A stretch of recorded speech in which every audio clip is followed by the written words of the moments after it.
Okay, so Imagine this with me. it's the future. Not that far off, Mm-hmm. and war erupts. But forget, like, Yeah. tanks and trenches. Right. We're talking... It's swarms of AI-controlled drones, Oh, hypersonic missiles yeah. zipping across the sky. Just chaos. It's like a scene. Ripped from, like... The latest sci-fi blockbuster. Right. Right. Yeah. According to our source today. Christian Brose and his book, The Kill Chain. This isn't the stuff of fiction. This is the terrifying reality Wow. of where warfare is headed. And even more unsettling. Yeah. It's a reality. America might not be ready for it. Yeah. Oh, it's... What's really eye-opening about Brose's work is that he's not just some, right. you know... tech enthusiast with a wild theory. This is a guy who was a key advisor Exactly. to the late Senator John McCain. Had top-level security clearance. Yeah. Saw the classified intel. I mean, this is... He was in the room where it happens. He was in the room. Yeah. Yeah. He's not just talking the talk. He's walked the walk. Right. And what he's warning about, Is that the U.S. military? as mighty as it is lagging behind in a big way. Particularly when compared to a rising China. Yeah, and that's what makes diving deep into the kill chain so important for you today. It's a stark warning about how the battlefield is changing at an unprecedented pace. And how America needs to adapt, like yesterday. Fast. Yeah. So let's get this straight. Brose is saying that while the U.S. was embroiled in the conflicts of the past, China was already planning for the wars of the future. Precisely. Yeah. And a key part of this future, Brose argues, is understanding what he calls the kill chain.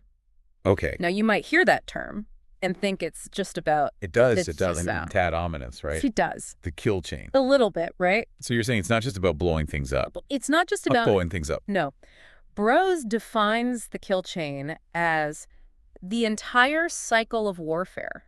Okay. From identifying a target to taking action and then analyzing the result. It's about speed, information, and adaptation.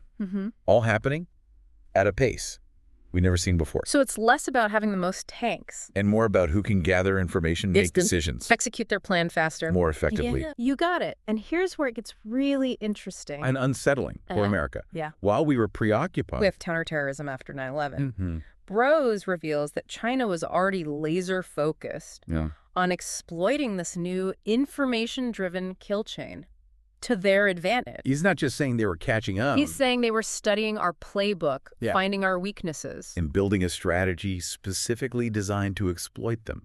That's a chilling thought. Chilling indeed. One of the most striking examples Brose gives is how the Chinese military meticulously studied the U.S.'s performance in the Gulf War. Okay. Now you might be thinking, what's the big deal? Everyone studies past wars. Right. But here's the catch. Right. China didn't just observe our tactics. They saw something much more profound. They saw how effective our precision strikes were against Iraq. And here's the kicker. They realized if we could dismantle Iraq's military so precisely, we could do the same to them. Precisely. It was a wake-up call for China. Wow. And they used it to completely revamp their military strategy. So they basically said, like, hey... if it worked on Saddam, it could work on us. Time to switch things up. Exactly. It's like watching a rival team analyze your game film and then build a strategy. Specifically to shut you down. Yeah. But in this case... the stakes are a lot higher than... Absolutely. And Brose goes into detail about how this strategy is played out. For one, China has developed what he calls a chilling capacity to target and cripple U.S. bases. Particularly in the Pacific. So they're not just trying to match our firepower. They're going after our ability to project power in the first place. It's a pretty bold move. It is. And it's not just about missiles either. Okay. They've also invested heavily in air defenses and electronic warfare, essentially creating a shield to block U.S. air power. Okay. Which, as you know, has long been a cornerstone of our military dominance. So it's like they're building a fortress. To keep us out. Yeah. And a hammer to strike us down. If we get too close. Right. Not exactly a comforting thought. It's a sobering reality check. Yeah. For sure. But here's the thing, and this is where Brose's argument hits even harder. Okay. He argues that this situation isn't just about China's strengths. Okay. It's also about America's own self-inflicted weaknesses. So he's not letting America off the hook. Not at all. In fact, He seems pretty critical.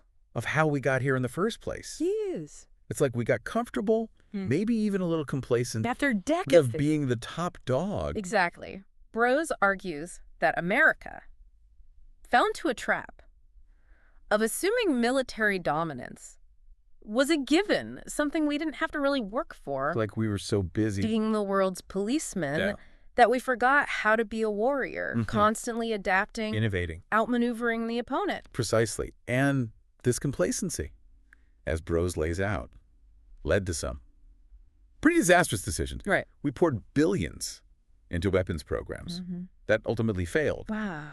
clung to outdated systems because they were familiar, and allowed our defense bureaucracy to become bloated and inefficient. He uses the example Of that $17 million pistol. the Army spent 2 years testing, right? Right.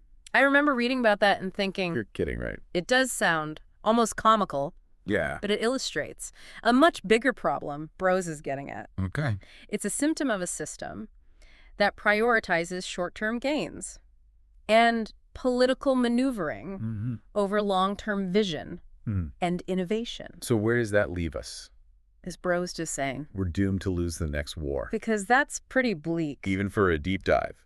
Not necessarily. While Brose doesn't sugarcoat the challenges, he's not all doom and gloom. He offers a roadmap for America to adapt and regain its edge. Okay. He's not saying it'll be easy. But he does offer some potential solutions. Okay, so we're in a tough spot. That's clear. But what's the way out? What does Brose suggest? This ailing military giant, As he puts it. should actually do. So we've painted a pretty stark picture here. We're clinging to outdated strategies Right. while our biggest rival, Has been studying our every move and building a military. designed to exploit our weaknesses. Yeah.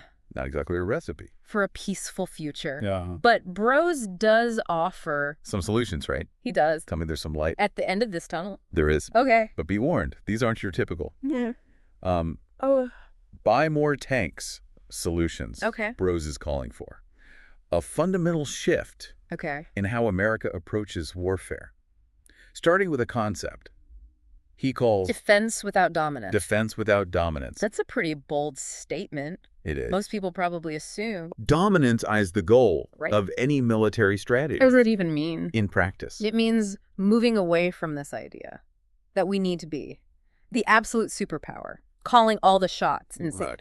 Brose argues for a more nuanced approach, Okay. focusing on deterring conflict and, if necessary, denying victory to our opponents. So less about being the biggest, baddest kid on the block, Right. more about being smarter, Yes. more agile, And making it clear messing with us. is a losing proposition. Exactly. It's about defining our vital interests. Okay. What are we truly willing to fight for? Right. And then developing strategies tailored to prevent China from achieving ITS goals, Okay. rather than trying to So, control everything ourselves, okay. for example. Uh-huh. Instead of trying to control entire South China Sea, Which is a huge area. Right. we might focus on making it impossible for China to operate freely there. So it's about choosing our battles. Yes. And making sure. We can win the ones that really matter, Right. but achieving that kind of strategic advantage. It requires a whole new way of thinking. Right. It does. And technology plays a key role. Okay. Brose is a big advocate for what he calls a military internet of things, Okay. straight out of Silicon Valley, It's a military equivalent. of a smart fridge. Think less smart fridge. Huh. More like a hive mind of interconnected systems. Okay. Brose argues that instead of relying on, incredibly expensive and vulnerable assets, like aircraft carriers, which are becoming increasingly easy targets, Yeah. we need to shift towards networks of smaller, Yeah. cheaper, Yeah. and more adaptable systems. So instead of putting all our eggs in one basket, right, Re-spreading them out making ourselves a much harder target. to completely neutralize. Precisely. Think swarms of autonomous drones, unmanned submarines, sensors spread across the battlefield, all connected, sharing information in real time, Yeah. and able to respond to threats much faster than our current systems. Kind of like what we saw Back on Saudi Arabia's oil facilities a few years back. a relatively small number of cheap drones But a major strategic asset. A real wake-up call. Exactly. That's a glimpse into the future of warfare. Yeah. And the beauty of these network systems is that they're not only more resilient, but also more adaptable. They can be upgraded and reconfigured much faster than traditional weapon systems. So it's about being nimble. Adapt and leveraging technology in a way that plays to our strengths, not our old habits. Absolutely. But Brose is also clear that technology alone isn't enough. Okay. We also need to take a hard look at our defense bureaucracy. Okay. And he doesn't mince words. He argues that the current system is riddled with risk aversion, short-term thinking, and a focus on keeping the same old contractors happy, even if they're not delivering.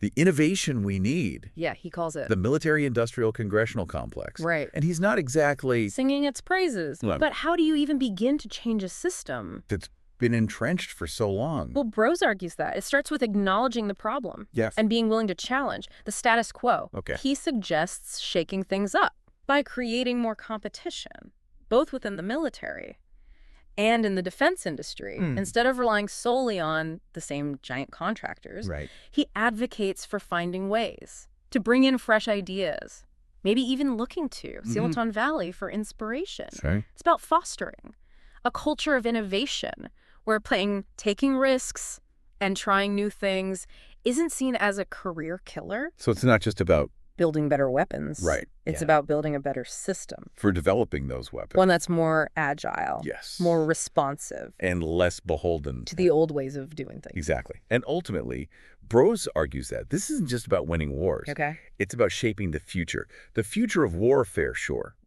But also the future of our country and the values we stand for. He reminds us that whoever defines the future of warfare also gets to define the rules, the ethics, the whole damn game. That's a chilling thought. That the very nature of war it is could be dictated by someone with values very different from our own. It makes this whole conversation feel a lot less abstract. Right. And a lot more urgent. It should feel urgent because this isn't some distant threat.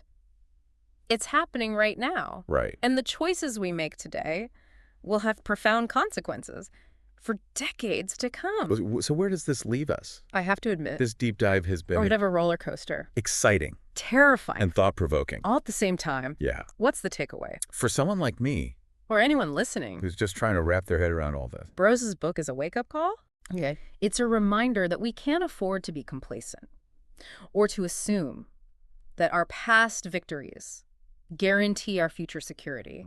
We need to be engaged, informed, and willing to ask tough questions about the future we want to see. It's about realizing that we all have a stake in shaping the future of warfare. Even if we never wear a uniform. Or set foot on a battlefield. Right. It's about demanding our leaders embrace innovation. Prioritize ethical considerations and make the tough choices necessary. To ensure our security. In this rapidly changing world. Exactly. It's about recognizing that the decisions we make today will determine not just whether we win or lose the next war, but what kind of world we leave behind for our children. Brose throws down a challenge.